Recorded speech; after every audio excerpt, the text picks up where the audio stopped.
Good evening, ladies and gentlemen. Welcome to another exciting Vobie One-Eyed Kenobi Showy. The last Vobie Shoby One-Eyed Kenobi Shoby Shibbly Shobbly Shabbly Shoo this year. The last one of 2020, because tomorrow is New Year's Eve. And then the next day is New Year's Day. There'll be a show on New Year's Day, of course. There'll be the first. There'll be the first of the new year. It's very exciting. There'll be the first. And by golly, what a show we've got for you in the 1st of January. I'll tell you about that next year. But for the moment, this is the last show. The very last. Eric, did you know? The last show. The last. Just telling Eric down there. Where is he? Eric? Where the hell? Just one moment. I got this the other day. I don't know whether you noticed it. Not that. Here we go. I've got this. But I found a use for it finally. Yes, if I roll it up like this, it's very good for bashing Eric on the head. Eric! Eric, come here. No, sir. Don't do that to me, sir. I'm sorry, Eric. It's the last show. The last show of 2020. 2020. So, yeah, take that, Eric. Take that. No, don't grab it. No, give it back. No, Eric, no, stop it. I got it. I got it, Eric. I know. Give it me. I know what.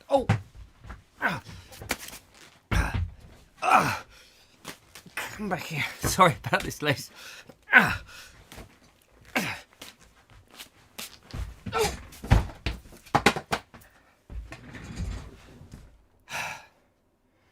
He's gone out the door. Anyway, welcome along, ladies and gentlemen. It's very nice to see you on this. Very cold. I don't know about you. Let me turn this fire right up. Very, very cold. Oh, dear. I've been out rubbing sticks today. Rub-a-dub. Got to keep the old sticks rubbing to keep me warm. The silly thing is, I do it outside, and I should do it in the fire and get a spark going and light it. But I've got firelighters for that, so they work very well. Anyway, nice to see you nice, as Boris Johnson never said. Bruce Forsyth used to say that, didn't he? That's true. I just had to get my people and personalities. Good game. All right, my love, let's look at the old floorboard. I'm going to have a quick glass of milk. So anyway, welcome along. Today's show, I want to find out. I've been thinking about this very hard. Very, very hard. The last minute before the show, I was thinking, I know what we're doing today's show. I know, last show of the year. Let's do something different. All the other TV and radio programs and internet things, we'll do something completely different, absolutely different this time. I thought let's look back at the year that we've had. Nobody will be doing that, will they? Nobody would have thought, looking back. They'll all be thinking, what am I going to do tomorrow? Which party shall I go to tomorrow? I've got my mask. Can't go to parties for very long in those masks, can you? But it's just as well. At least you don't have to talk to anybody, and you don't have to drink the diabolical champagne. Not that it is real champagne, it's probably that Prosecco stuff. I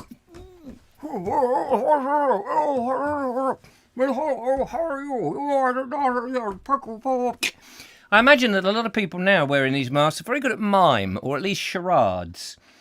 In the next show, the lovely Julia and I will be playing charades, I think. Anyway, yeah, I thought what we'd look back at in the show, because people do look back, don't they? They look back in anger.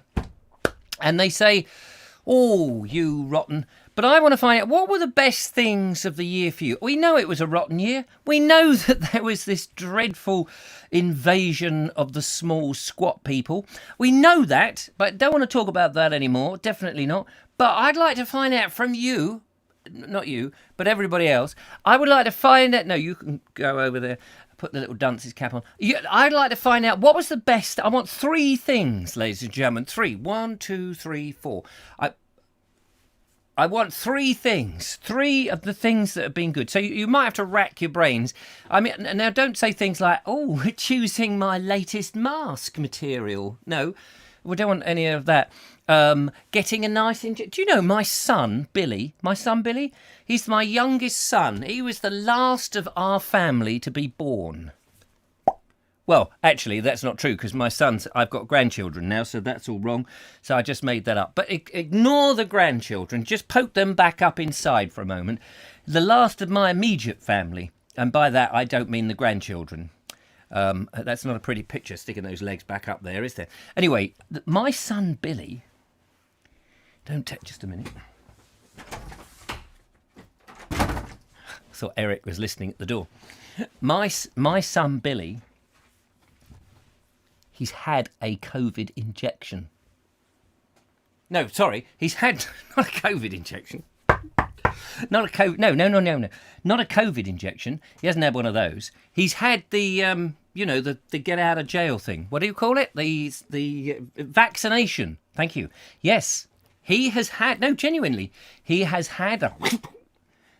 They came in with this massive, great syringe like this. I said, which one did you have? You didn't have the first one, did you? The ice cold in Alex one, did you? Where he had to swallow a pint of Carlsberg on the side of a beer, on the side of a bar in, I don't know where it was, Cairo or somewhere, and ice cold in Alex. I said, you didn't have the one that's been shipped over from Germany in the freezers and stuff. And he didn't know which one it was, to be honest with you. He's not a bright lad. But it's a shame, really. But he didn't know. He's had it, though. He's had it, bing, and now his arm really hurts. And I did say, I said, you know your arm's going to fall off, don't you? It'll wither up. It's like hitting your thumb with a hammer. You know when you accidentally, there you are at the dentist, and he's saying, put your head back. Anywhere on your shoulders will do. Oh, about there? Yeah, that's a good place. And you accidentally whack your hand with a thumb, with a mallet. You see a mallet and you just go, oh, what does that do? Wallop. Well, that's exactly what's happened with his arm. It's going to wither up and it'll just drop off. I'm convinced of it. But no, he's had the vaccine. He's had the vaccine.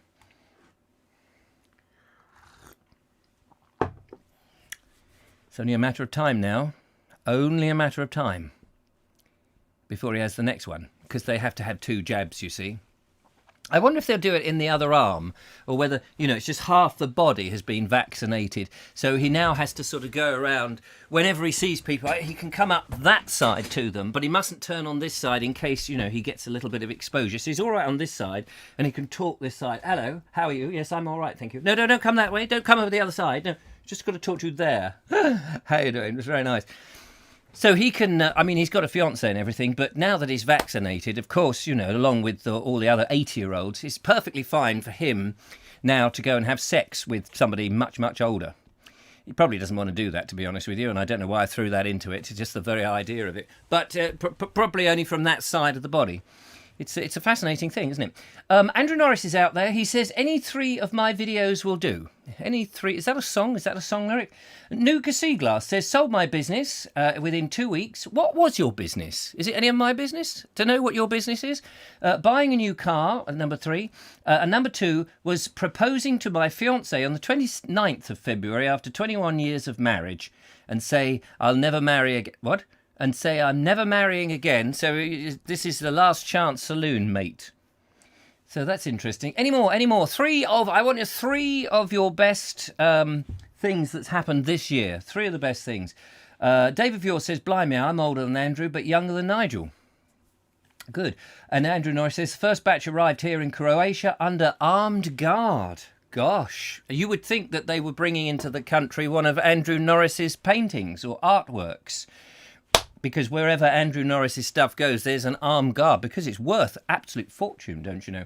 Vincent Quill says, to each to their own, but I agree with you.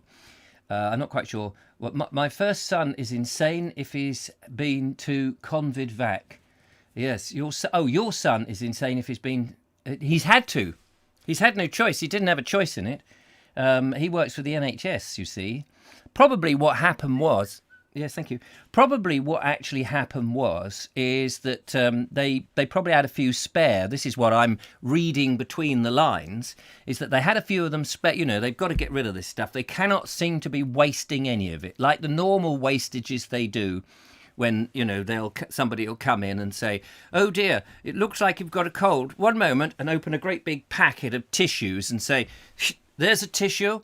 blow your nose on that, and then throw the whole of the rest of the tissues away, because, you know, the next person who comes in with a slight dribbly nose or a tear in the eye or a bit of earwax or something like that, a nasal hair, or perhaps a small little finger hanging off at the seam, is they'll get another box of tissues and go, oh, yes, hang on a minute, rubber glove, yes, a rubber glove for you. Oh, hang on, another person, rubber glove for me, yes, rubber titty, all those sort of things. A lot of weight, but they can't be seen to be wasting the vaccination stuff, the cream, the vaccination, whatever it is, you know, the thing they inject into you. It's probably just milk with magnesia, but don't tell anyone. They can't be seen to waste it. So I reckon what they're doing is, of course, they're just going, crikey, we've got rid of all these 80, you know, and so what they're doing is we've injected all these old people. That's nice, but we've got 15 of these vials left. 15 of these vials. What are we going to do with them? Well, just inject the staff. Look, he's bending over. Quick. Oh, what was that? Sorry, mate. You're vaccine free now. I mean, COVID free. COVID free. Come back in 6 months and we'll give you the second. Woo! He says, no, I'll do that this evening, mate. I liked it. Yeah, well, 6 months is the official time, but there's my address. You come back whenever you like. I wonder if they've actually mentioned, by the way, just as a sort of afterthought, I wonder if any of the people who have been vaccinated, you know, people in their 80s and 90s, these people who have actually officially been vaccinated, I wonder how many of them actually died since, you know, because old people do die. People, I don't know whether this is news, this might be news, but people do actually, they do actually snuff it from time to time. Otherwise, you can imagine how crowded the country would be. Not that I think the government worries about how crowded the country will be, because they just open the doors for the immigration lot. I think that there's a race, isn't there, to get as many people on the island as much as possible. But that is another issue for another day. But I wonder how many people who've been injected who've just died, possibly from old age, maybe from shock. You know, the body's, whoa, God, I wasn't expecting that. I was. Yes, never mind that, thank you. And I just wonder how many, I bet there's probably written into the clause that if anybody dies, a member of the family who's been injected, you're not allowed to speak to the media and say that they've died. I bet at the moment, anybody who snuffs it is not allowed to be told. We're not allowed to be told. Oh, no. These people, they've had the vaccine. Yeah, 20 years ago, still alive. They had it when they were 106. They're still alive, though. Oh, yes. And if you need to see their waxy, lifeless body, I mean, see them, they're not talking to people at the moment. They're very still. They've gone into plasmandanic meditation, which is a new meditation, actually, plasmandanic. You can check it out. Vince Quill says his best things this year as he's moved to Worthing, joined the Freedom Movement in Trafalgar Square. What is the Freedom Movement? Is that free to move around in Trafalgar Square wherever you like? And got a lovely little guitar which I play even with my dodgy shoulder. How do you play it with a dodgy shoulder? Twang, twang. I mean, surely you play it with a... well, whatever. Mike Dixon says, being retired this year was the best thing that's happened to him. Walking Bella, which is great. Staying alive. Staying alive. However it goes. Andrew Murphy says, making moments of Murphy's been the best thing. Top man. Very good answer that, by the way. You get the points there. Exploring more areas of the South Downs than ever beforehand. And, he's after brownie points beyond all dreams, he is. That watching the Vobes show. Excellent stuff, Andrew Murphy. Love that answer. Any more of those would be going to the top of the class. Ed Loud says, one, it bumped his head. I'm sure that's not very good, which made me... Hang on, I've just lost it. It's gone up the screen because the comments, my goodness, the comments are going up very quickly. Bumped me head. Two, which made me forget the bad stuff. Oh, previous things, and head got better. Oh, well, that's probably a good thing then.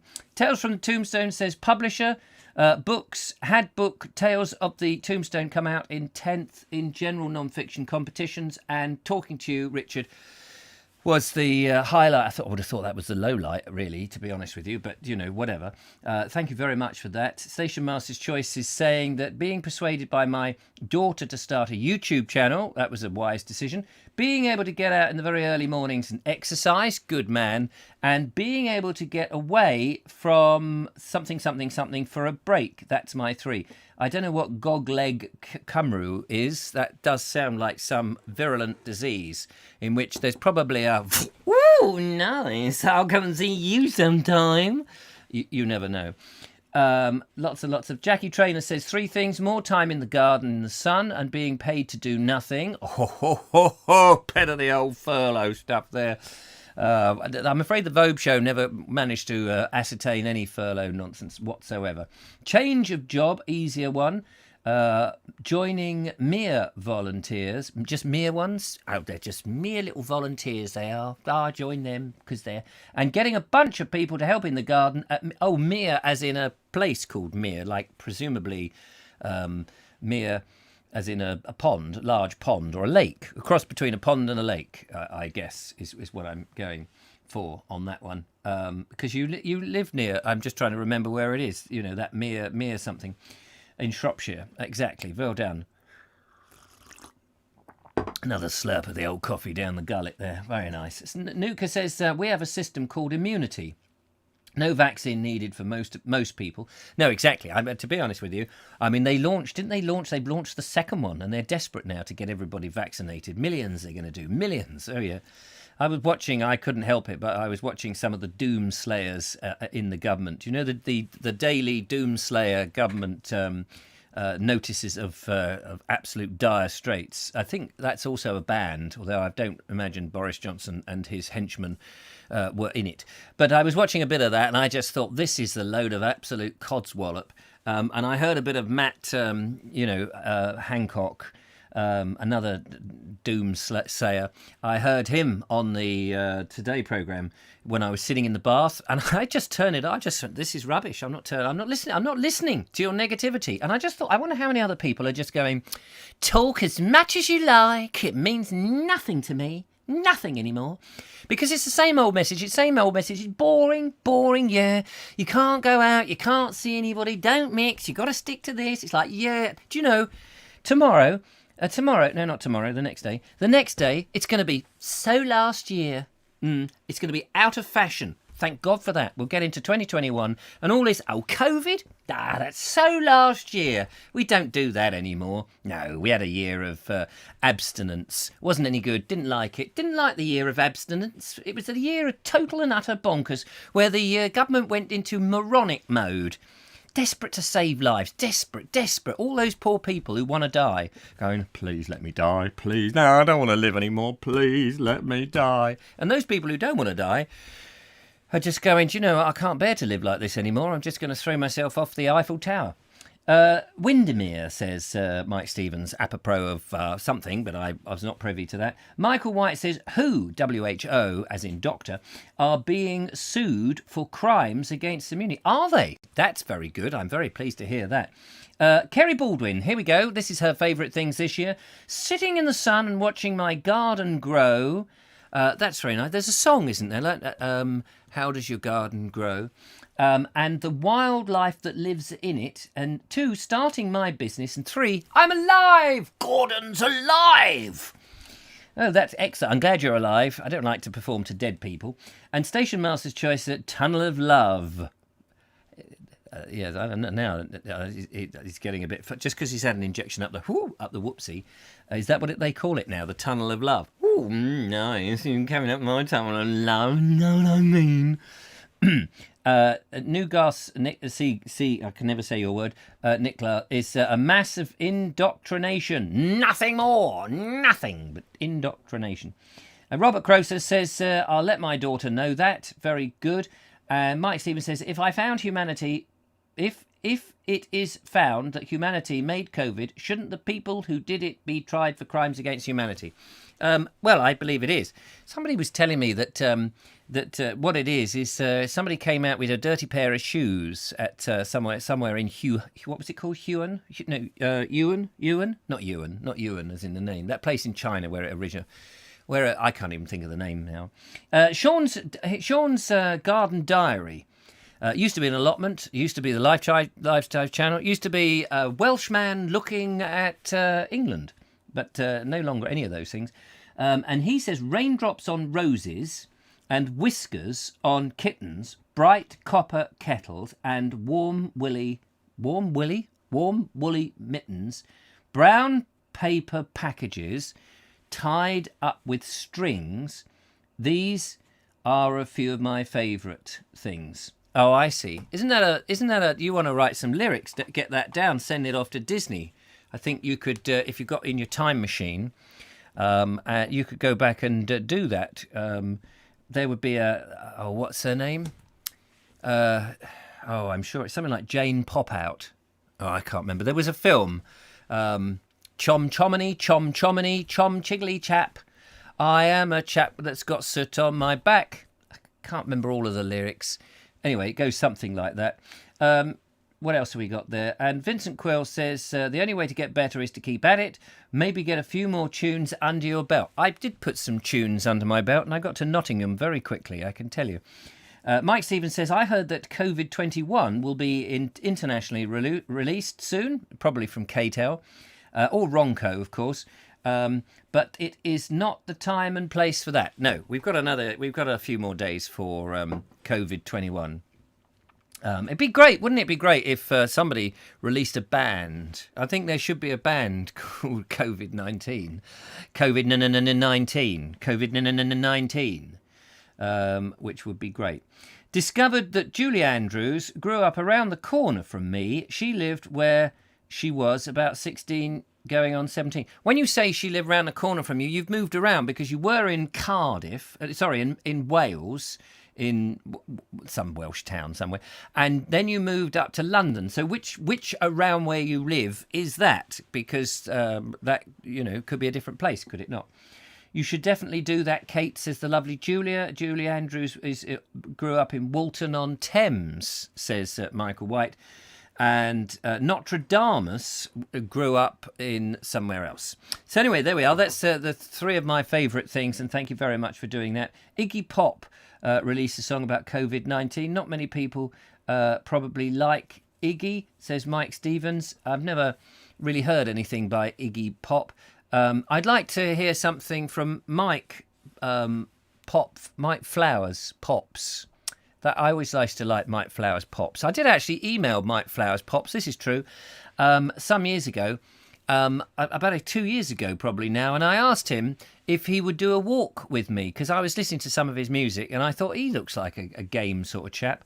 I wonder if he'd do a celebrity walk, but he was going to do it and then he for some reason bottled out.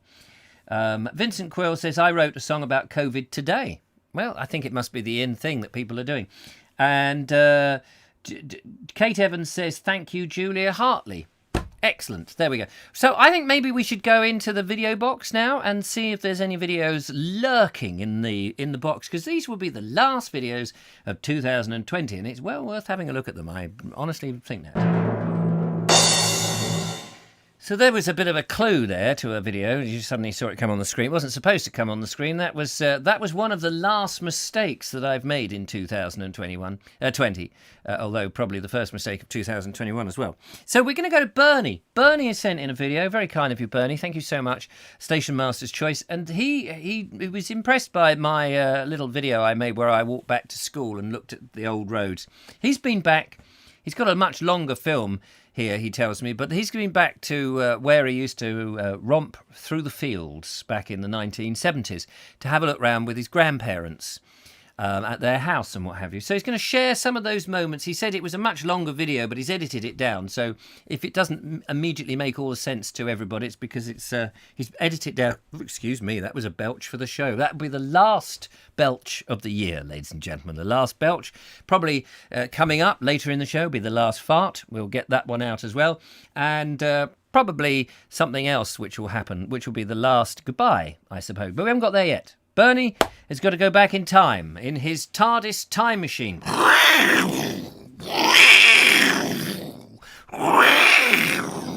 That's the TARDIS time machine going back in time. Bernie, take it away.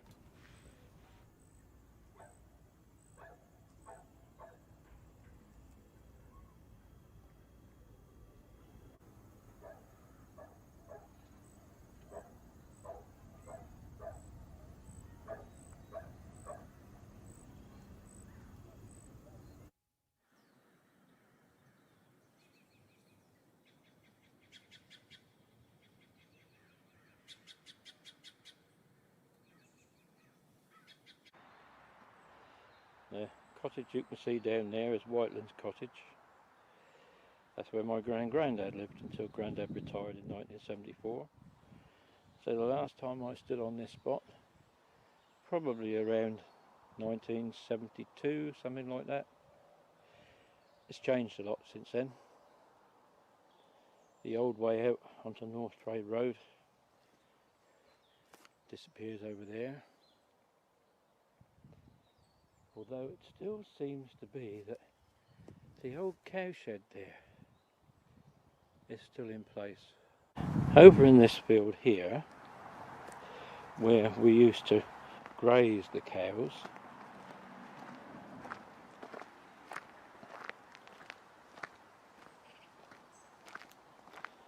you see that line of trees there disappearing into the distance. Very much stripped down now, just the top of them. I helped plant those trees 50, 60 years ago. Certainly very much changed.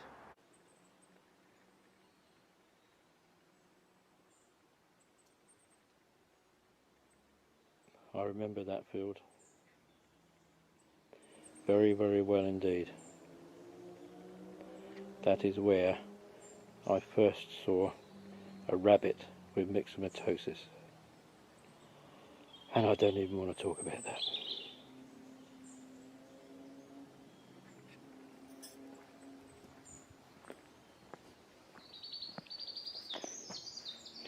But on the other side, in that field, was where we used to play when we were kids.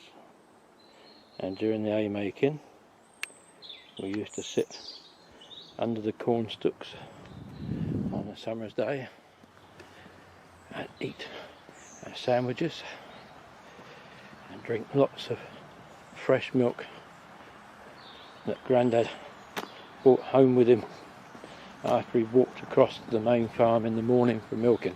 I want to show you how we used to do things when we had the milking parlour here at what was Orchard Farm.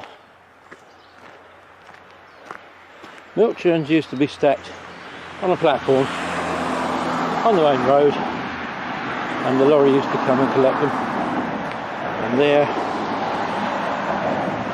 I don't know whether it's one of the original milk churns that's been repainted, but as a symbol of the past, there we have the milk churn, telling everybody this is Beach Farm.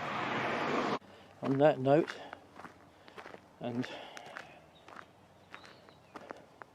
accepting that this will probably be the last time I ever stand on this spot,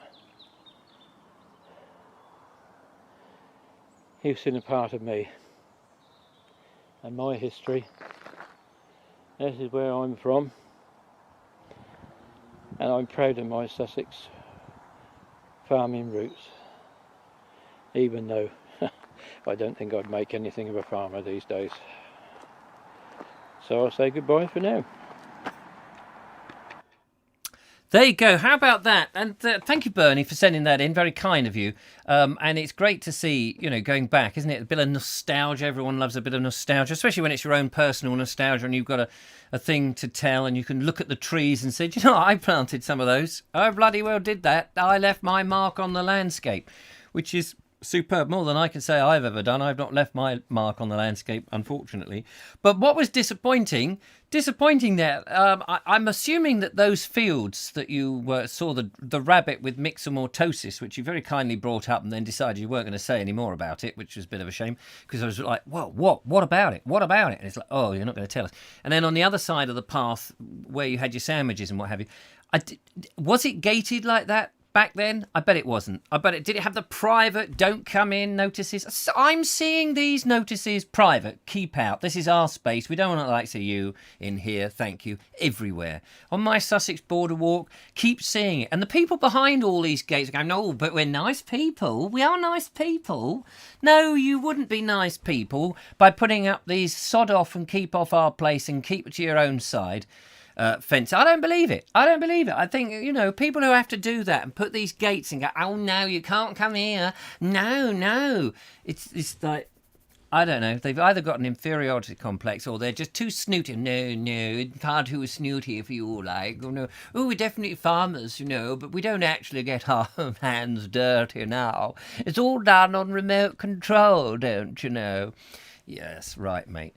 I'd be interested to know if that was gated and, private keep-out signs when you were a lad, Bernie. I bet it was. Lots of nice comments there for Bernie, which is lovely to see. Ed Loud says, thanks for sharing those memories, Bernie. Anyone can share a place, but only you can share your memories. Such a true word. And Station Master says, I thought of it, but I still have another look and we'll try. I'm not quite sure what that is. He says, the gates are new. There since Google Maps drove down there. So within the last 2 years. Yeah, it's horrible, isn't it? Don't you feel that when people put up these gates and again, you can't come in, better to have a bloke there with a flat cap and a bit of tweed on and a 12-bore shotgun going, get off my land, you beggar. That's a bit better. At least you can interact with, say, oh, that's a lovely gun you've got there. 12-bore, that is. You'll be saying it's nice when that's been firing up your big bum in a minute. Now, you get off my land, you landlub. I've only come to have a look at the poor rabbit with myxomatosis. Oh, that one there has mixed up my toesies. I tell you, I was having some toast this morning. He mixed them right up. I was having a lovely bit of marmalade on one and a bit of marmite on the other. And the rabbit came in and mixed up my toesies. It is, mixed up my toast. I don't like it doing that. So in the end, I had to put it in a pot. Filled it full of lead so it sank to the bottom, and I put it on the pot and it bubbled up lovely, it did, and I've had a lovely ear sandwich for lunch. Nice. So there we go. Alan Sandel says, I can understand sheep farmers wanting to keep people with dogs out. 30 killed recently. 30 what? Dogs killed or sheep? Yes, I can understand that they may, but I think that was just to a house, wasn't it? I'm talking about private estates. I can understand if you've got livestock and you've got a reason for keeping people out and people with menacing dogs and things like that. People who won't put their dogs on sodding leads when you do ask them very politely on a sign that says, put your sodding dog on a lead or I'll shoot it. And then they don't. And they wonder why the dog is lifeless at the end of the walk.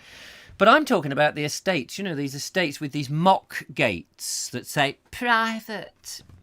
No, we've got all the money. We've had it tarmacked and we've done all that. And we're nice people. We really are nice people. But clear off, won't you? Clear off. But they've got a footpath that goes through it. That must really angst these people. I always think, good on having the footpath that goes through these private estates.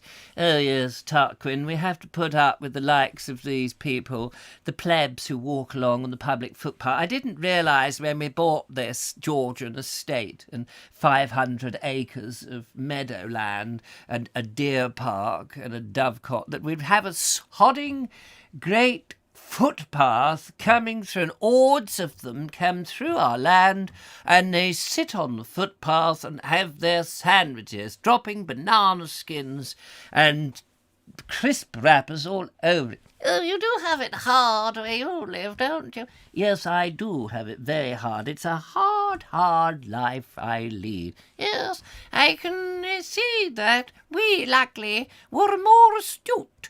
We moved the footpath before we bought the land, How did you do that, Tarquin? Well, Winifred, what we did is we were in charge of the council and we just did it. Then I shall get myself on the council. Is it difficult getting on the council? Oh, no, not if you're landed and with money. You own everything. We own it all. We don't want these idiots on it. So I'm just talking about those sort of gated communities is what I'm talking about. Jackie Trainer says, I have a gate to keep the riffraff out. Oh, good for you. There we are. But, well, don't worry. I won't be darkening without permission. Station Master Choice, I said I was only about 5 or 6 when I saw it. The myxomatosis rabbit, you mean? I was probably quite frightening. And Michael White says, I often roam my estate and a bag of brace of pheasants. How lovely is that? I often roam around my estate with a handful of peanuts. Dave over yonder is laughing at poor old Tarquin there. I do feel sorry for him. And the Vintage News says, I have a front door. Yes, good for you. I have a front door. Knock, knock, knock. Who's there? It's me. It's me who? It's me at the front door. Oh, better come in. What's the matter? Forgot your key? Yes. Ernie Samet says that the lane led to our hamlet. A lane led to our hamlet. We had no signs to ward off strangers, just country footpaths. It's a welcoming place with lots of period houses. You'll love it when you come and visit. I'm very much, Ernie, looking forward to coming down and lowering the tone with my Black Mariah and coming in there and wandering around and making a video and saying some very nice things about it, which is what I do. Robert Croser says, I have a shotgun. Yes, that doesn't surprise me in the slightest. Dark Connor's Corner says, we don't have a gate. You're free to come in. Fantastic. There we are. This is much, much nicer. Do you remember the old days? The old days when you would just go up, you know, your mum would go next door, in the next door, and just open the door and go, ooh, ooh, cooey, cooey, and just call in, Hilda, it's me, Irene. Oh, hello, Reenie. How are you? No, I'm all right. How you been? Yeah. Have a biscuit. I already have. Take one for later. Filled up my pockets already. Oh, nice of you, Reenie. Nice. You know, it was much, much more friendly sort of time, wasn't it? When we were like, never used to lock the doors, says Station Master. Didn't even have a lock to lock the doors. Didn't even have doors to lock. Didn't even have a hole in the house to get in. Yes, it was this. You can take offence, but you can't leave my gate. Yes, but exactly. So anyway, thank you very much for that video. That's very nice. At the gated communities. That's, who's going to have a gated community in 2021? Ed Loud says, oh my goodness, my mum's neighbour was called Reenie, and they used to do exactly that. All right, Reenie. Yes, I'm all right, dear. How is it going? Oh, no.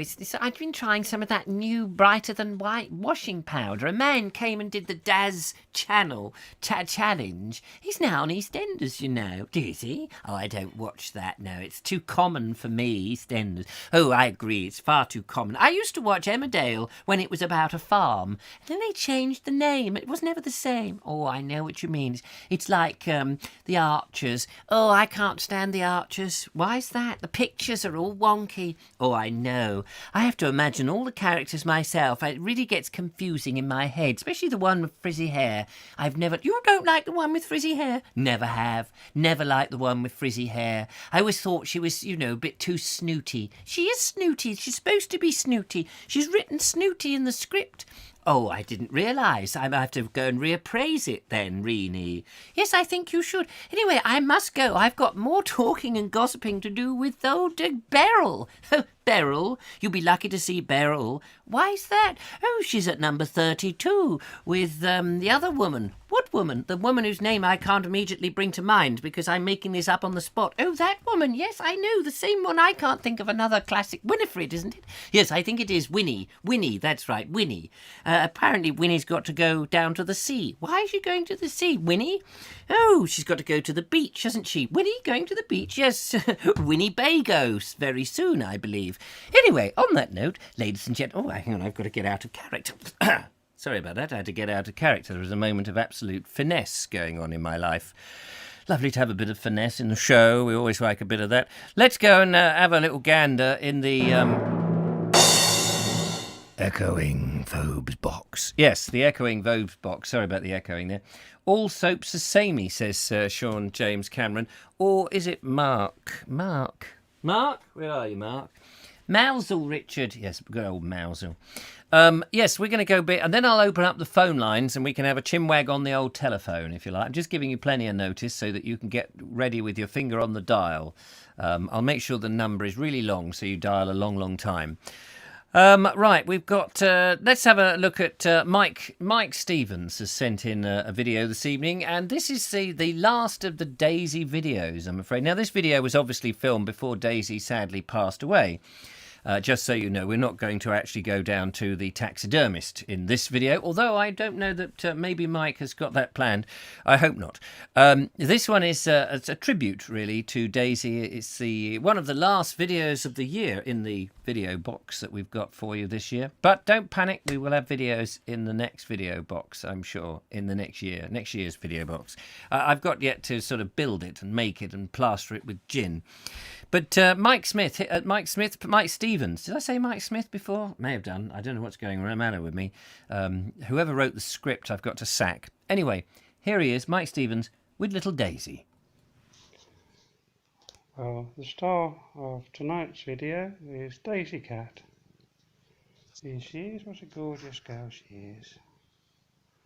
She's 15 years old now. I had her when she was 13 from an old lady who unfortunately passed away.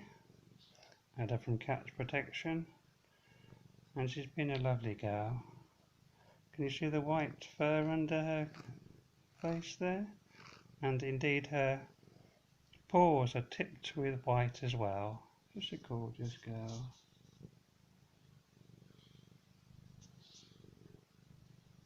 Can you see the white whiskers coming from her eyes there? Just gorgeous. She's been a very loving cat, haven't you, Daisy? Aren't you loving? Can you hear the purrs there? Daisy was unfortunately diagnosed with lymphatic cancer a couple of weeks ago. So the vets can do nothing, they can't operate, and there's no drugs that can help. So she hasn't got long to go, so I've gone to a health website and try and obtain some liquid cancer medications for her. She had a discharge from her RIA this morning, and she's last one was 2 weeks ago, so just under 2 weeks ago. So she's been very good. That's why there's blankets on me and blankets on the furniture here. But she's gorgeous, a very loving temperament. She can be very sassy, particularly when she wants food. And she certainly knows her own mind. When she goes to the vet, she screams the place down. But that's just Daisy. There she is. A gorgeous girl. Sorry if this is out of focus, but that's just I'm holding a mobile phone here and it tends to focus on its focus randomly, not the subject. So here she is, the gorgeous Daisy, a lovely cat.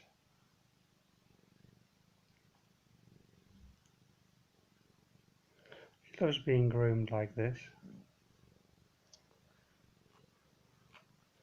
And a lovely white fur there. Many loving times with Daisy. When you're least expecting it, she'll jump on you and give lots of loving purrs. So signing off now from Mike and my gorgeous girl, Daisy. Ah, how about that? Thank you very much, Mike, letting us have a chance to have a look at Daisy again. And we wish that she is now in catty heaven, or pussy heaven, or whatever heaven that cats go to, and that she's having a wonderful time. So there we go, that was that. We have another video, but I did promise that we would open up the phoning lines, so let's see if we can catch a caller. 07934746790 is the okie dokie. I can give you a ring number if you so wish. And this could be the last phone call of the year, for all we know, on the Vobes Show. So get those fingers dialing and give me a call. In the meantime, let me just check my phone, because it's been whistling at me, which normally doesn't happen during the show. I don't really normally get to see, by the way, this number is not my personal phone number. This is just a show number. So if you text me or send messages or whatever, I never see them. Very rarely. I just by chance, I think last time we did, I can't even get in there. 3 messages, it says. Briefing Flipboard. I mean, I don't understand how this phone, I used to have this phone, but years and years ago, yes, there we are. See, I'm just getting random nonsense. And sometimes it says, oh, you've had so many missed calls. And I think, well, I turn the phone off after the show. I turn it on for the show, and I turn it off after the show. And then in the show, I look at it like this. I think it's going to ring in a minute. Somebody will call in and talk to me. I won't feel such an idiot. There it is, look. Sitting there, 2046, waiting for the call. It's not ringing yet. Let's see if it's going to ring now. Nope. It might. Oh, it's gone to sleep, though. It's got a bit of a duff. You may notice there, it's got sellotape holding it because it had a somewhat nasty accident when it was dropped on the ground about 25 years ago. It got run over by a Persian slipper. But it's still not rung. It's still not... No. There it is. Look at that. It's lit up. There we are. Somebody's number flashed on the screen. Sorry about that. So let's find out who that is, putting the Vobes out of his misery. It's a tactic known as... just keep talking about the phone until somebody rings. Hello. Welcome to the show. I just thought I'd phone in and wish you a happy new year. Oh, first-time caller. Fantastic. Lovely to talk to you.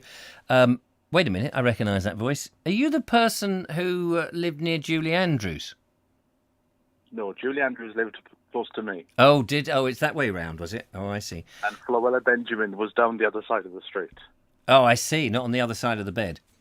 I could see her waving through the round window. Oh, yes. A lot of people saw her through there. I was trying to shut the window and put the blinds up, but never mind. I've just realised something. Sean from London, originally from Cardiff, lived in Manchester and Toronto for a while. Oh, could you add that then to the where you identify? So just so that we know who it is. Sean from London, originally from the other place, Wales, did you say? Cardiff.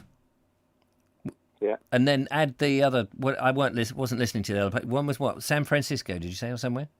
Toronto. Oh, Toronto. And where? And Manchester. And Manchester. I've just realised, though, that you just broadcast my phone number. Yes, that was a bit idiotic of me. That's why people weren't ringing, because they knew their number would come up. But now that we've pointed it out, more people will be going back to it's live. There's nothing I can do about it. They can rewind the video and get the number and give you obscene calls whenever they... Oh, yes, please do. Oh, yes. But don't worry, because you change your phone regularly, don't you? Like every sensible personality in the world. You have a phone for a week. As soon as that number is out, they just ditch it in a bin somewhere. Well, the phone that I'm on now is the latest model. Is it? I had it in June, and I charge it up all night, and within an hour, it's dead. Is it?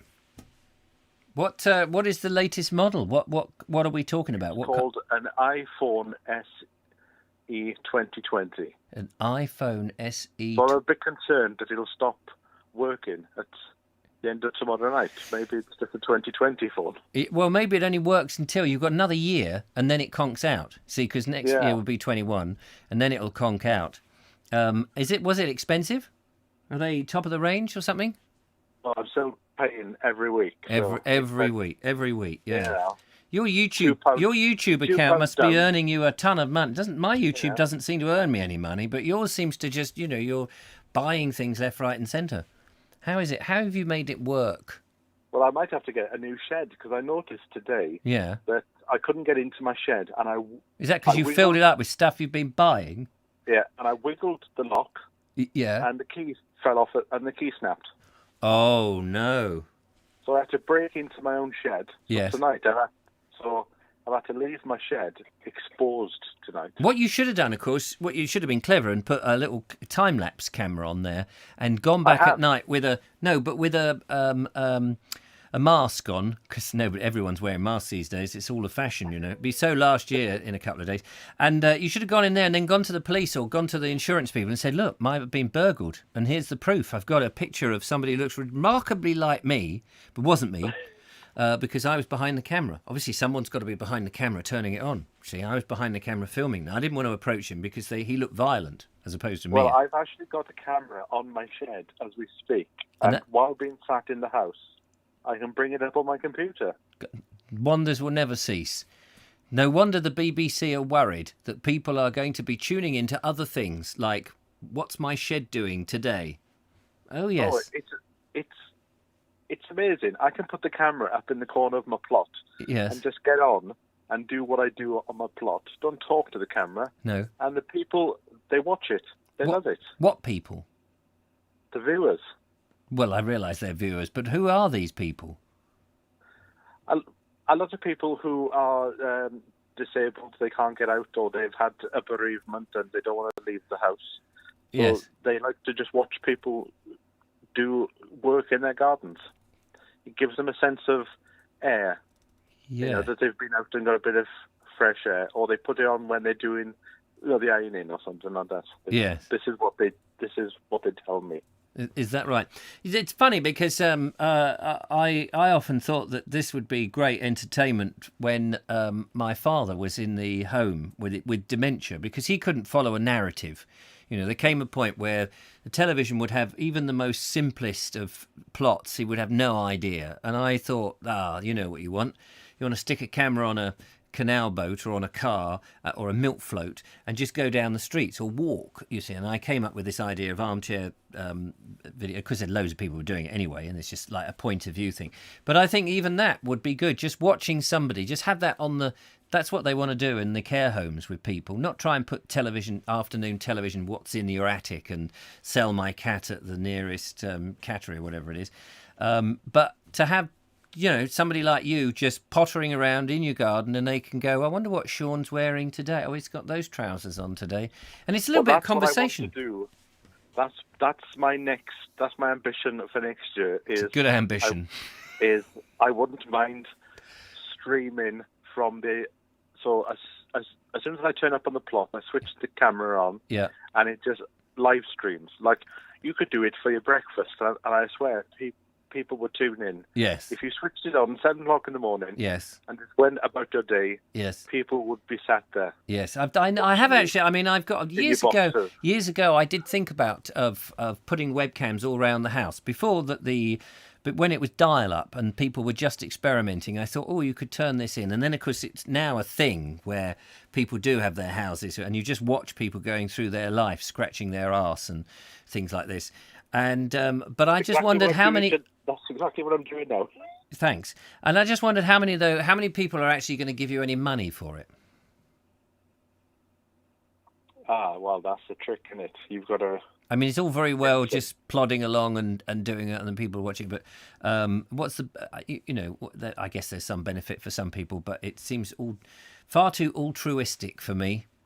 It's strange though. You might have noticed, but I've changed the name of my channel over the last 7 days. Oh my God, have you? What have you changed it? What was the first name that you came up with?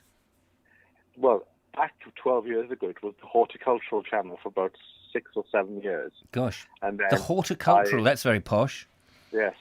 And then I lost the domain because I couldn't afford to renew it. And too many letters, I should imagine. Some bug had pinched it. Yes. And then it changed to the Allotment Channel. Yes. But I've changed it to Sean's... What is it? You don't even know now, do you? Let me have a look. It's called Sean's Garden Diary. Yes. And it's only been changed for about a week. Yes. But my subscribers have tripled. Have they? What, tripled out of confusion? Did they what's the matter? Do they think it's another channel? Is that what? No, I have this Facebook page with 45,000 people in. I thought you were going to say 45,000 different names for a channel then. And it's really frustrating because you put a video up saying how to prune your roses. Yeah. And then it has Sean's allotment garden. Yeah. And you get people going, I'm not going to watch that because I haven't got an allotment. Right. Well, that's fair enough. It's the same advice, whether you're growing in your garden or growing on the plot. Oh, I see. So, but I don't understand what you're saying. Are you saying that by changing the name of your channel, people are confused and thinking, oh, this is a new channel, this sounds interesting. But do they not then see it and go, wait a minute, it's just Sean James Cameron again? No, it becomes then appealing to the people who have that mentality of, I don't have an allotment, I'm not going to watch his videos. Right. Even though the information's the same. Yes, I get that. But I mean, if you, Sean's, what did you call it? Sean's Daily Diary or something? Sean's Garden Diary. Oh, Garden Diary. I'm glad you called it Sean's Garden Diary as opposed to Sean's Garden Diarrhea. That would have been not as good. I don't think you'd triple. That only happens if you have too many ginger nut biscuits. Yes, those ginger nut biscuits are a bit of arkwright. Yes. Jamaican ginger nut. Even worse, the Jamaican ones, because they put some of that rum in it. which actually is probably quite nice. Bit of Jamaican rum in a Jamaican ginger nut biscuit. This is my first ever record that I had. Record? Back in the 70s. What, singing record? Yes. Yes, okay. Was Rum and Coca-Cola. Was that a 78? Yes. Yes. Yeah, and then you could speed the thing up or slow it down. Yeah, no, speed it up, get it over quicker.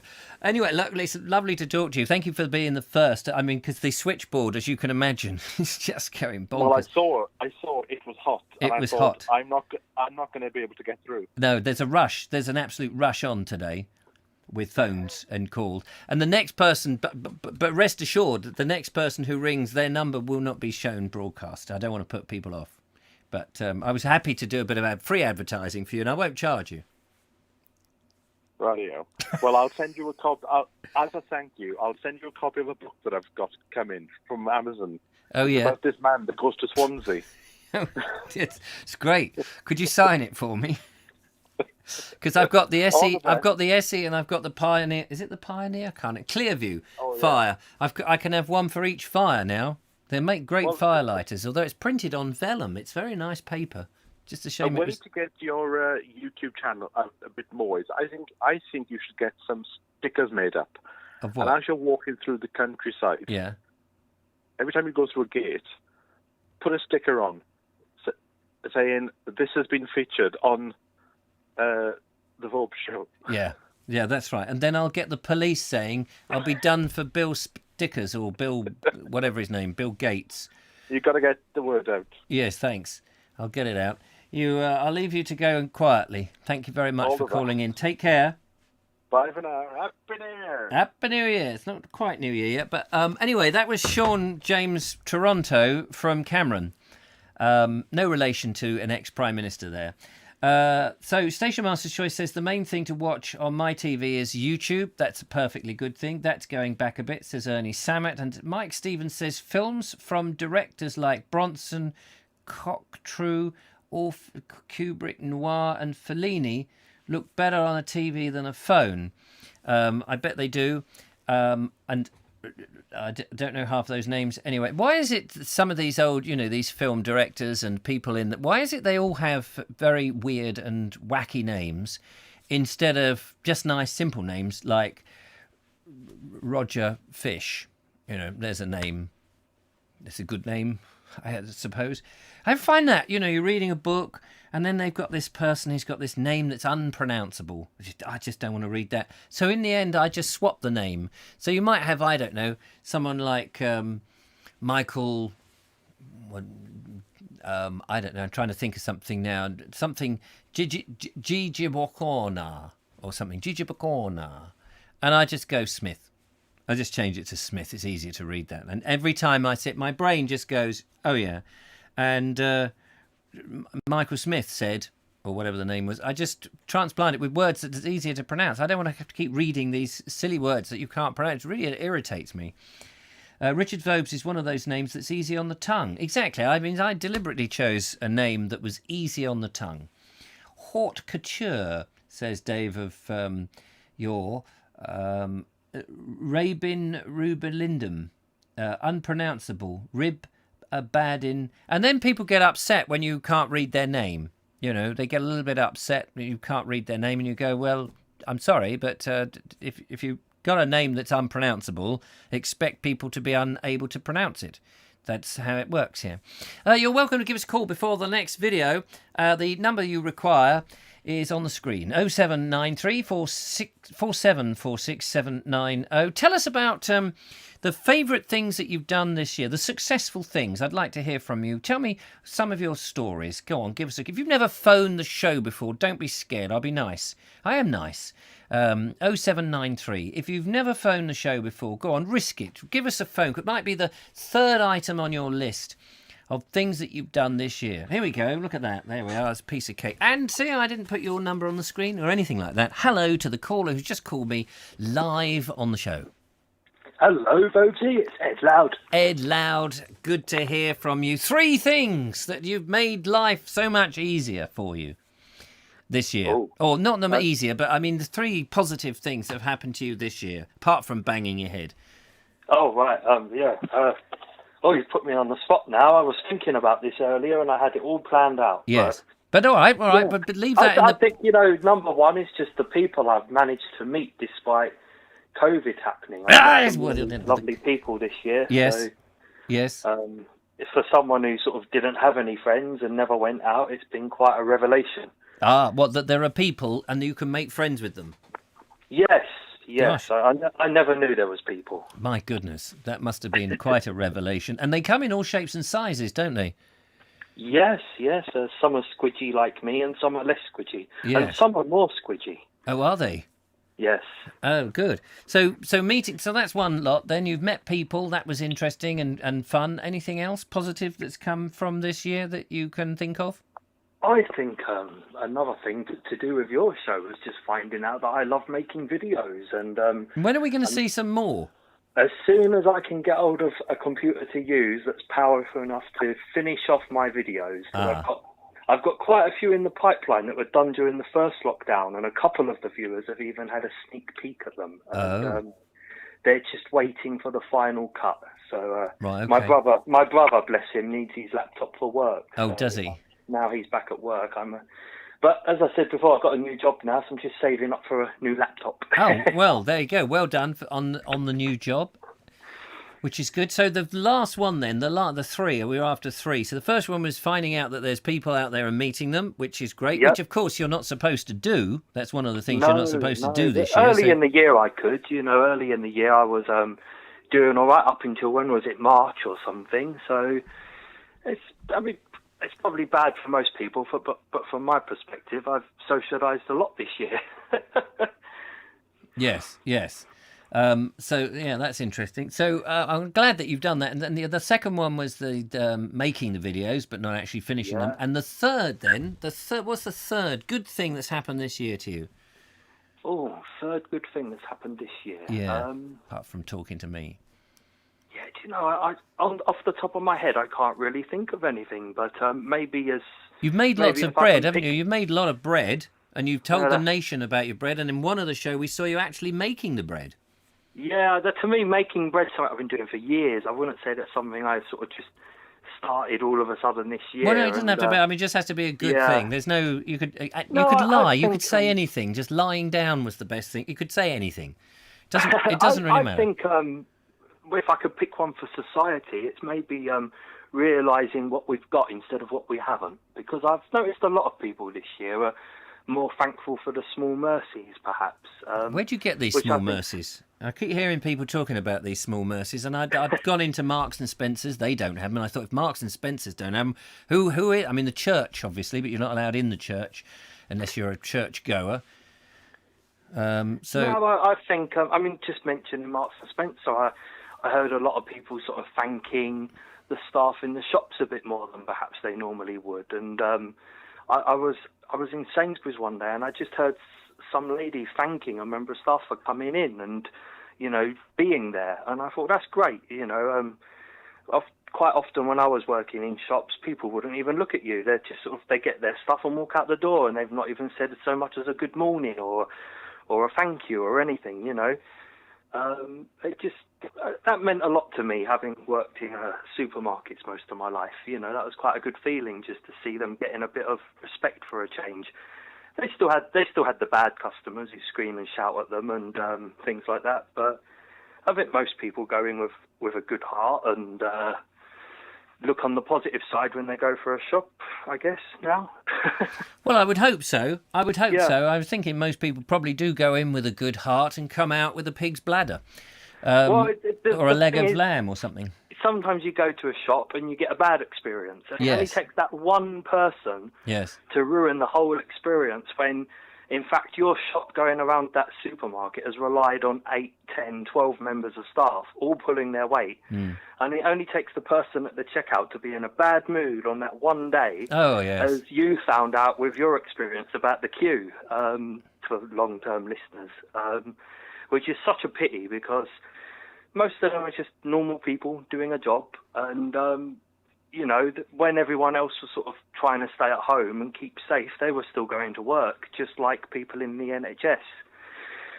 So, yeah, sorry to get all preachy. I just thought that was a good thing for society. Yes, I mean, I went into... I think I've told this story before. I'm going to say it again because I'm a bit like the BBC, full of repeats, same old story. But I went into a supermarket near me and I was doing my shopping, minding my own business and whatever. And this bloke and his mate, and they must have been in their, I don't know, late teens, early 20s, something like that, and just came up to me and he said, "Can you put your mask on, mate?"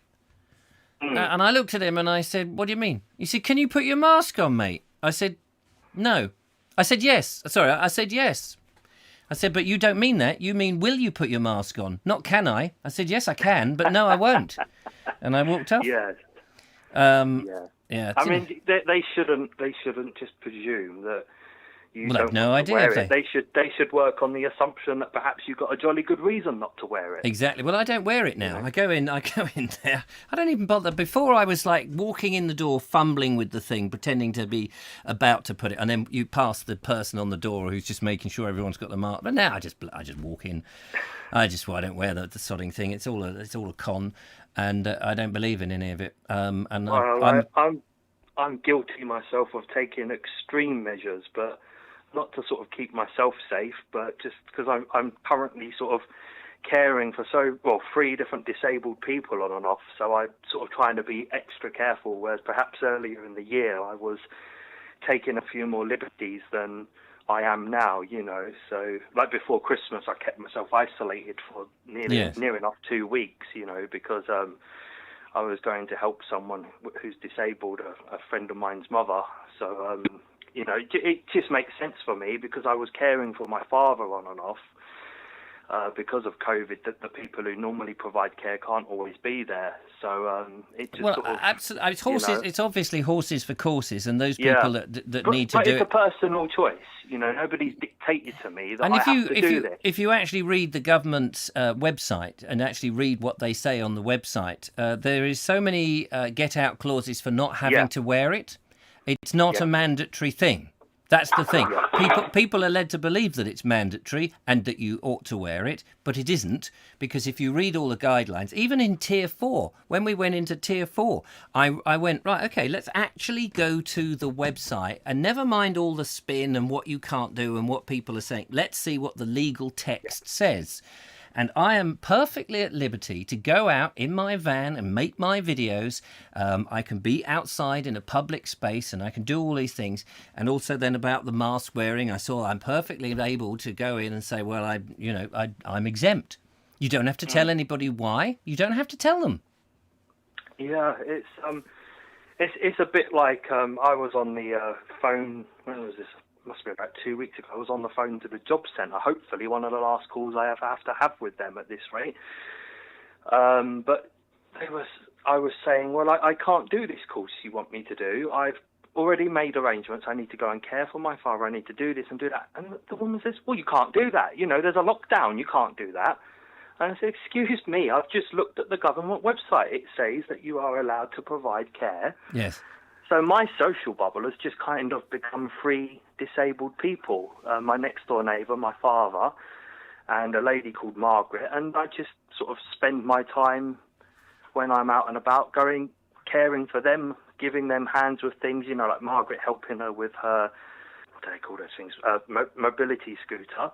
And if I meet anyone else, I stay a good sort of 3-4 meters away from them. Yes, no, absolutely. And the thing is that most people don't read the government website. Most people don't do that. They make the assumption. They read what's in the paper, or they've heard what the mainstream media, and they know. Or they've read something on Twitter, and they know now what the thing is. And the thing is, you do need to go away and actually read the context and the thing and go, okay, I'm allowed to do this. So you can say and get angry as much as you like. You're allowed to do it. If you weren't allowed to do it, some people will say to, and I know people will say, well, if there's a risk that somebody will get it from you, don't you think that you should wear it? You say, well, if there is a risk that somebody would get it from me, then, and the government are mandating that people should wear these things, then it should be that everybody has to do it, come what may, no possible thing. But you walk in the supermarket, I see members of staff, they're stacking things, they haven't got a mask on. I see the bloke at the door, his mask is down here, he's had enough, he's taking it it off for a breather. People are punching on the self-service tills with their fingers and putting in, oh yeah, how many carrots have I got? I've got 3 carrots. And how many potatoes? They're punching that in. They're using the card machine and punching their numbers in, and nobody's wiping it immediately afterwards. And then you go in and do it. And I mean, it's just bonkers. It is absolutely bonkers. Yeah. Well, what about New Year, though? I missed about 5 minutes of the show today. Have you got any plans for New Year? For me, in the New Year? Yeah, New Year's Eve. I'm guessing, I mean, will you be watching something, or will you be working on your shows, or will you just be sleeping? What day? New Year's tomorrow, isn't it? Tomorrow evening, which is it's Thursday. Yeah. I get the night off. How about that? Yeah, but that doesn't mean... I normally stay up late and watch Jules Holland.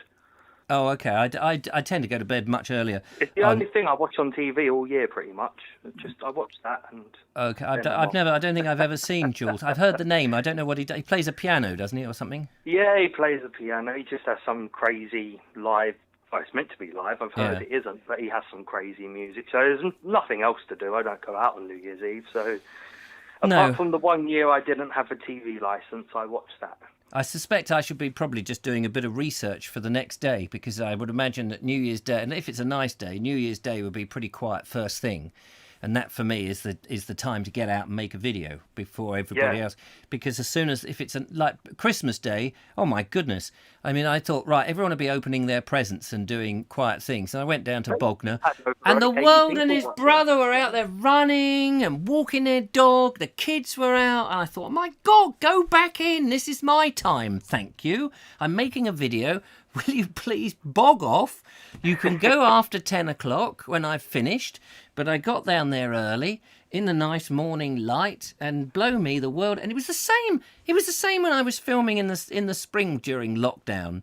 And in the spring, in March and April time, I was out at 6 o'clock on the Downs doing my In Search of Sussex little series that I was doing, following in the footsteps of Arthur Stanley Cook. And there I was on Devil's Dyke trying to get these shots, and these sodding cyclists in their stupid lycra go cycling, and these runners and people with their dogs. I thought, for goodness sake, what time do I have to get up that's light, that you lot aren't here? I don't want people in the bow. I want the landscape telling the story, not people in colourful lycra. Well, I was leaving home to film at like 6 in the morning, and I'm still coming across people. I know. In the end, I just went with it. And in one particular video, which I think I did send into the show, somebody just ran past me, and I kept that shot in. I just thought, oh, for crying out loud, if they don't want to be on film, they wouldn't have ran past me. Well, I mean, I did film them, and in the, you know, you saw the odd people in my, and I wasn't that bothered really, but it was just nice not to have people around when you're filming certain things. I remember, it is one I sent into the show, because you commented on how I just walked up to the horses without sort of thinking twice. I remember now. And I had countless runners running past me, and in the end, I got fed up with it and just take a shotgun next time. Yeah, I just said, I haven't seen many people, just a few dog walkers and a few runners, and this runner ran straight past me, and I'm like, yep, see what I mean. It is a nightmare. Anyway, better move on. But lovely, lovely to talk to you, Ed. Have a happy New Year, and thank you for calling in. And Happy New Year to everyone listening and watching now or later. Yes, indeed. Good night, everyone. Bye. Take care. Thanks, Ed. And he's gone. There we go. That was Ed Loud. And you heard, well, I don't know why I bother to say, oh, that was, because you heard who it was. I mean, you know it was. You were just listening to it. Or maybe you were sort of thinking, oh, it's a long phone call. We'll go off and make a cup of tea or something. What else have we got there? People are calling, talking. Where, says Ron Langley, I'm not quite sure. Sean Starrett, I used to love the Landscape channel. Yeah, whatever happened to that? Didn't that have penguins and things running around in Snowdonia? That was nice. Well, Happy New Year to Ed. Bye, Ed. Happy New Year, bye, blah, blah, blah. I'm looking for that Nigel, says the lovely Julia. Lots of conversation. I think Richard would be excellent in panto, says Mike Stevens. He's behind you. And I did do a panto. I did a panto with Nigel Cooper when we did one in Doncaster. We were the headline stars, snug and cosy in panto. It was Cinderella. Can you imagine that? Cinderella. We adapted the script. Well, I didn't have anything to do with the script, really. We were just in there. We had to do a 15-minute routine, and then we slotted into the rest of the script where we crash land and come out and "Cosy, you slimping slam slappert," and we organised it so that we swallowed a dictionary so that we could actually then talk in English and talk to the kids, and the kids loved it. They thought it was great. And we did, the same old "It's Behind You" and the ghost and all of these things. It was good fun to do it. It was good fun. Anyway, so we've got one more video. This is from Nikki Nootka Seaglass, which we will be playing in. And then if anyone wants to make the last phone call of the evening, we will permit that happening. That will be the last phone call of 2020. Who's it going to be? Make sure you're the one. And let's go in to ye old video boxy, and this is a shortish film. Nikki is having a look around a lovely looking place in Norfolk, funnily enough.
What a lovely place that is. How lovely. Thank you so much for sharing that with us, Nikki. And she sent in another video which we will play next year.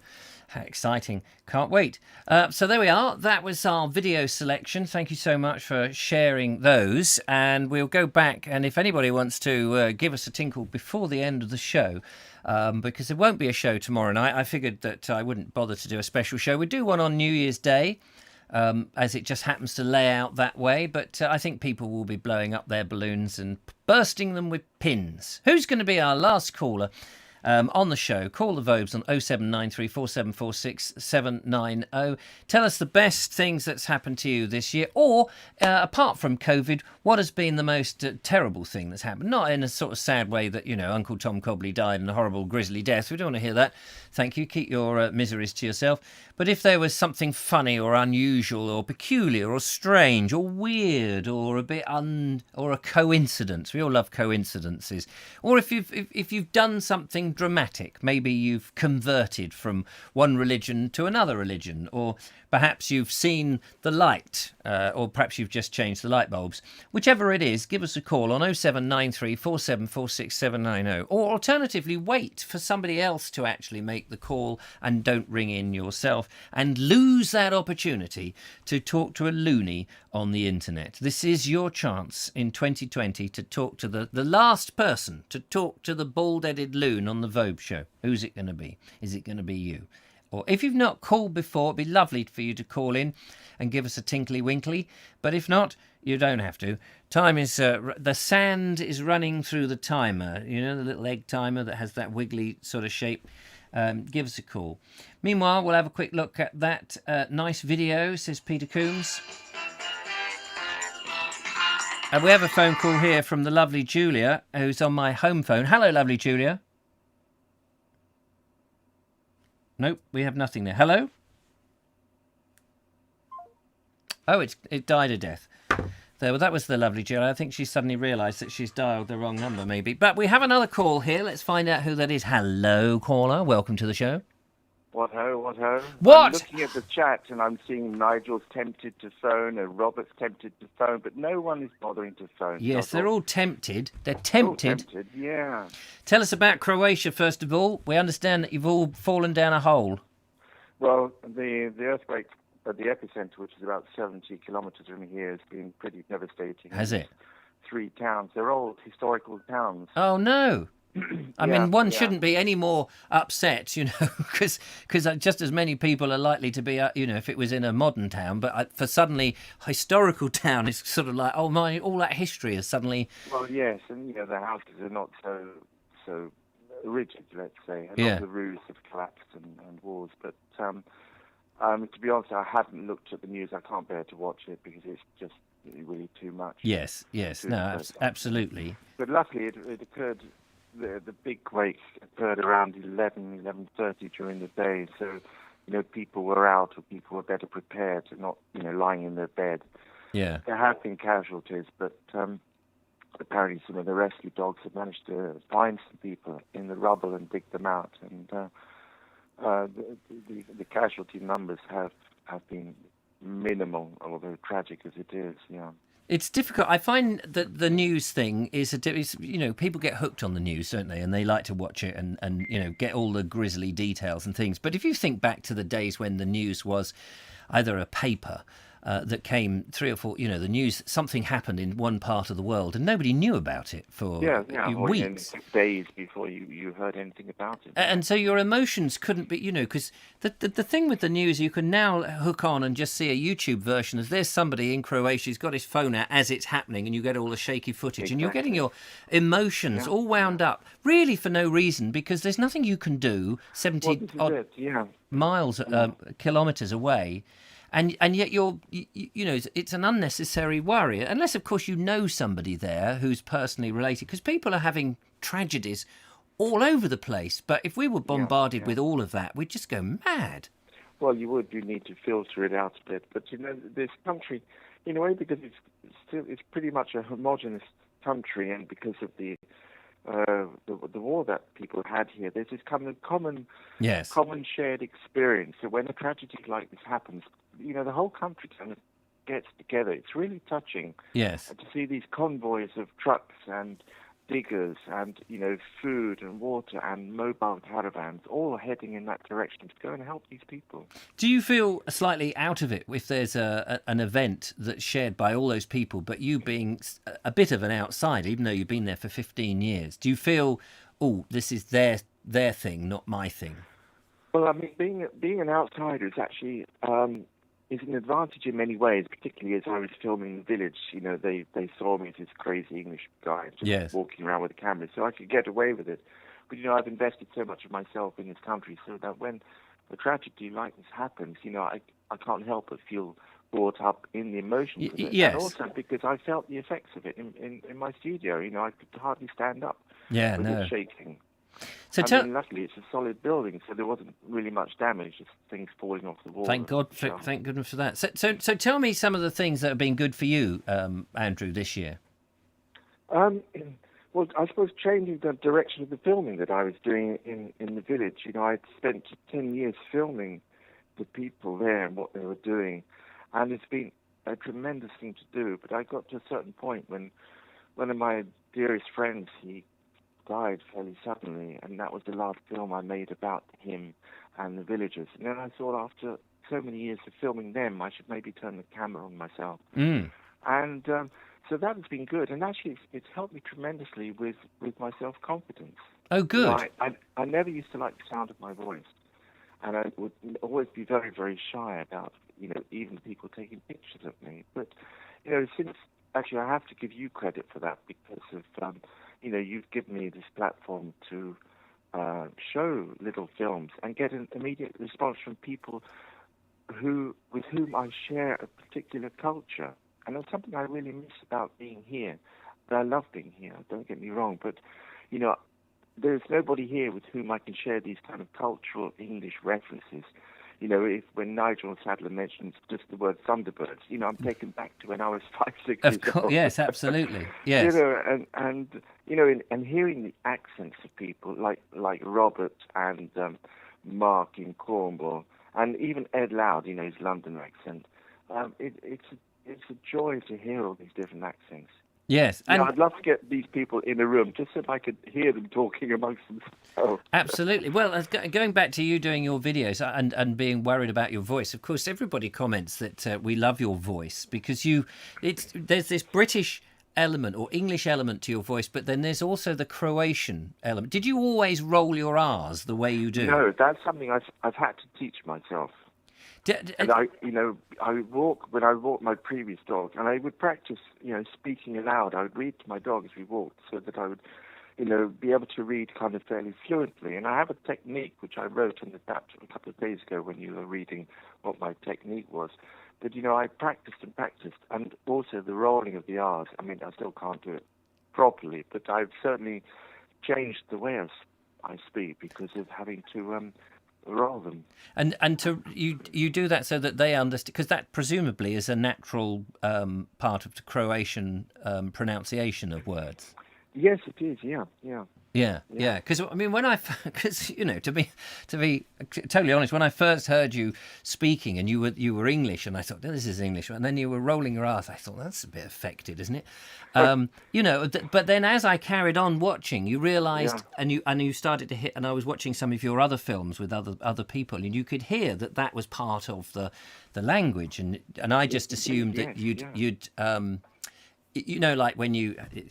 There's a term for this. If I travel around the country in England and I'll pick up the regional accent, and before I know osmosis or something. Yes, and by osmosis, like osmosis, yeah. I'm using their language. Like if I do go to Wales, I'll get a bit of that sing-songy thing because I'm surrounded by people talking like that.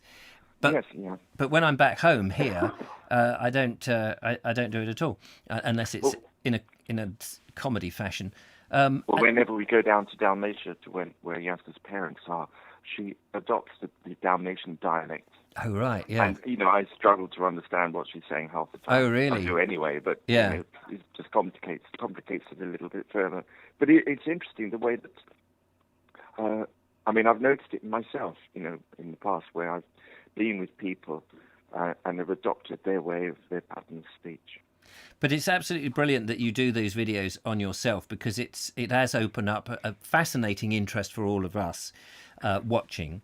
They're very wistful and very unique and so different to so many YouTube videos out there, particularly in the sort of English British type and the brash American style.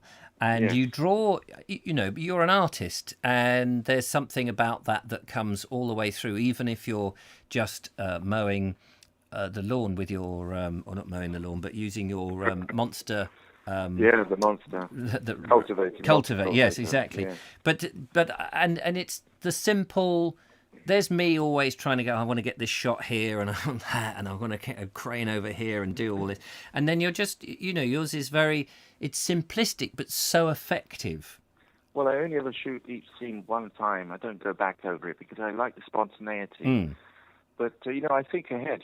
I want to have 3 shots of me doing this one thing, bringing the monster out of the basement. Yes. And how can I do that with dramatic effect?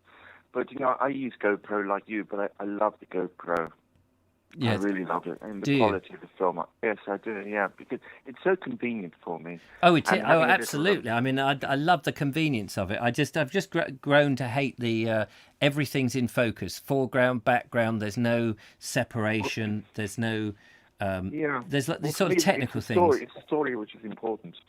Oh, I totally... I don't want to have to think about focusing and all these other details. No, that's true. Yeah. No, absolutely. The story. I mean, the content is king, of course. Absolutely. Yeah. So we were just going through the 3 things. So making videos of your stuff. What other things have you got? I suppose being able to get back to UK. I think I came in January, wasn't it? Yes, yes. Yeah, and that was, my heart is hooked into the North and South Downs and Sussex and Surrey. And, I feel this overwhelming sense of emotion when I go there. And I really miss that I haven't been able to go there this year. And who knows when I'll be able to get there next year. So, but anyway, going to England was wonderful. But also what we did in our garden to put the fence around the vegetable garden. Yes. We used to do a lot of big projects, and then we kind of stopped and just kind of put it around. But needs must. We then decided to fence off the vegetable garden, and that's been really, really good.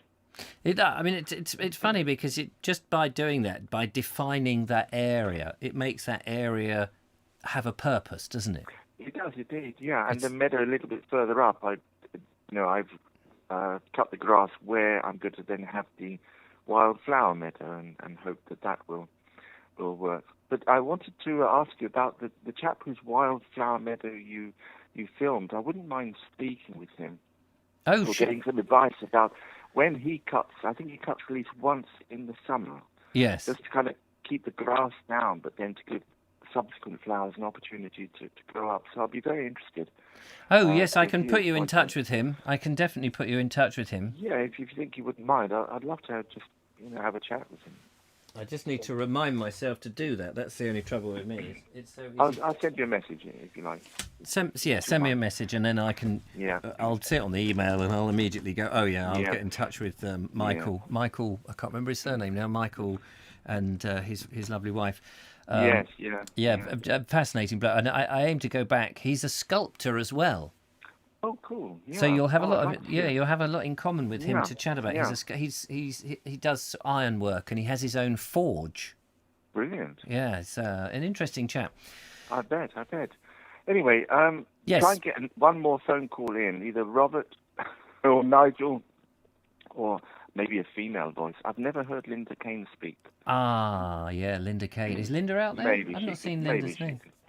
Linda's very She's, shy. Oh, but she knows so much. She does. Yeah.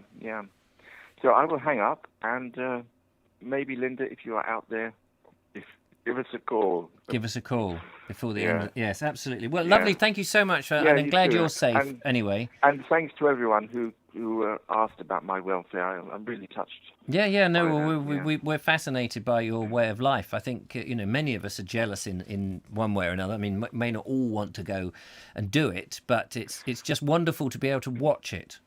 Well, I mean, it's not a lifestyle which was handed to me on a plate. No. I'm not. 20 years. I mean, it looks idyllic now, but it's many years of working to get it. Yes, like so many things.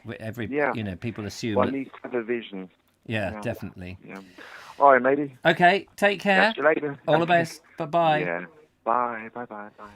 There we go. That's Andrew Norris, as you know, and fantastic. There we are. We've heard the secret of the rolling R's. Never expected to. I've never managed to roll my R's quite so easily. If anybody wants to call, we're going to end the show fairly swiftly, but if anyone wants to give us a quick tinkle on 07934746790, then you'd be very welcome. But otherwise, we're going to close down for the night, and we'll get the little dot, and people will have to put out their milk bottles before the evening is done. Robert Croster says, DOY, my artistry doesn't need a pub. Okay. And you can still draw the curtains, says Michael White. And we've got, I think this is the lovely Julia, or the last call on the show. Hello. Is that the lovely Julia? Hello. Hello, lovely Julia. How the devil are you?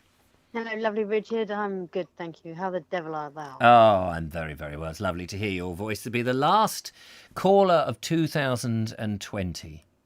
I thought I'd nip in there before anyone else got that one. Absolutely. And you'll be back on Monday, won't you? Yeah. In the new year, 2021. 2021. So, looking forward to seeing you next year. So, 3 things, Julia, that have been good for you this year. I think similar to what Ed said about having friends. Having friends? Having friends still, making new ones.